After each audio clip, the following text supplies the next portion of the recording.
mean, what they've done is pretty incredible in terms of achieving surprise in an area where they've clearly identified some Russian weaknesses and vulnerability and probably a thinly defended area, and then demonstrated that they are still capable under certain circumstances of going on the offensive.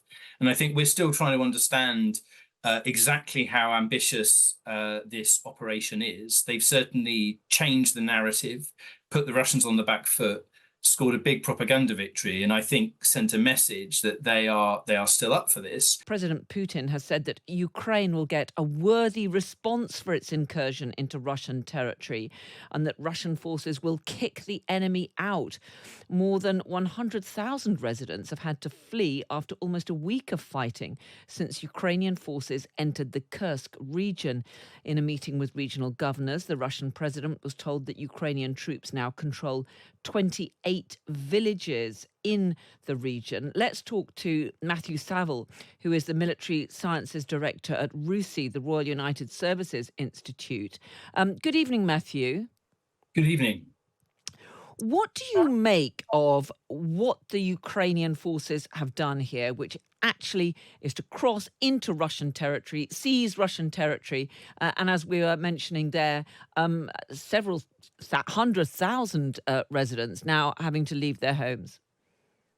I mean, what they've done is pretty incredible in terms of achieving surprise in an area where they've clearly identified some Russian weaknesses and vulnerability and probably a thinly defended area, and then demonstrated that they are still capable under certain circumstances of going on the offensive. And I think we're still trying to understand exactly how ambitious this operation is. They've certainly changed the narrative, put the Russians on the back foot, scored a big propaganda victory, and I think sent a message that they are still up for this. There is the question now of the extent to which they want to actually dig in and hold this ground and what they want to achieve with it.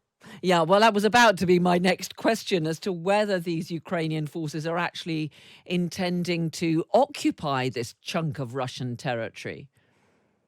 I think there are some signs that they've begun to already dig some trenches and move in some additional facilities like field hospitals. So that could still be a case of just improving temporary defences. This is the bit that we don't know. Is this intended to put some pressure on the Russian forces, particularly around Kharkiv up in the north? And in essence, it's a mirror of that Russian operation. And what they want to do is use this to expel them, effectively trade territory. Is it a political signalling maneuver, or are they genuinely trying to change the course of the conflict by essentially grabbing hold of and then retaining hold of Russian territory? And I think there's a real question about what it would take to do that in the face of what's inevitably going to be a fairly heavy Russian counterattack, particularly use of Russian air power. Yeah, President Putin is talking about mounting a worthy response, saying that the Russian forces will kick the enemy out. Should we expect some move by Russian forces to retake that territory very swiftly, do you think? I mean, I think there's some signs that they've begun to now move forces in, including back from Ukraine and particularly in the east. Their response has been fairly sluggish thus far. I think that's part of the embarrassment, is that they haven't really mounted an effective defence until perhaps over the weekend when the Ukrainian rate of advance began to slow. And so maybe the Russians have now started to contain it. I think what will be interesting is whether they're actually able to, rapidly roll them back. As I said, if the Ukrainians are intending to actually achieve an effect elsewhere, it might be that they begin to withdraw of their own accord. They've already started claiming today that actually Russian use of glide bombs in and around Kharkiv has dropped off dramatically. So this is part of trying to really understand, is this wholly a signalling maneuver, or is it linked to tactical objectives elsewhere? It's clearly an embarrassment for President Putin, but I just wonder what this move could do for Western support for Ukraine.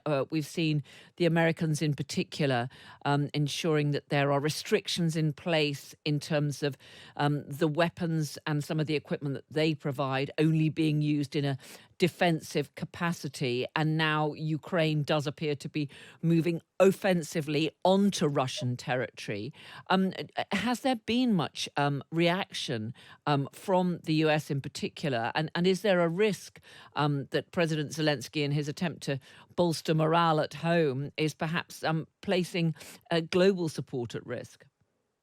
I mean, in that respect, provided that their forces operate, as they have done thus far, largely speaking, in conjunction with the law of armed conflict, and contrasting that with how the Russians have behaved, then probably not. There is this question of escalation, but I think that the argument that the Ukrainians would make, and they've said again today that restrictions on longer range weapons should be relaxed, is that this is the front line effectively moving around the international border, and that therefore any restrictions around the front line are fundamentally artificial.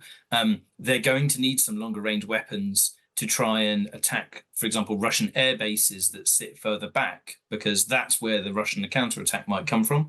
And we saw Lipetsk airbase being attacked just before the weekend using Ukrainian drones, but they would probably benefit from some other weapons. I think they're also sending that signal about their ability to still maneuver. I think what hasn't happened yet is that this hasn't had an effect on the Russian kind of grinding advance that's taking place out of the Donbass. Okay. And that situation is still pretty critical. We'll have to leave it there. Matthew Savill, Military Sciences Director at RUSI. Good to speak to you. Thanks so much for joining us.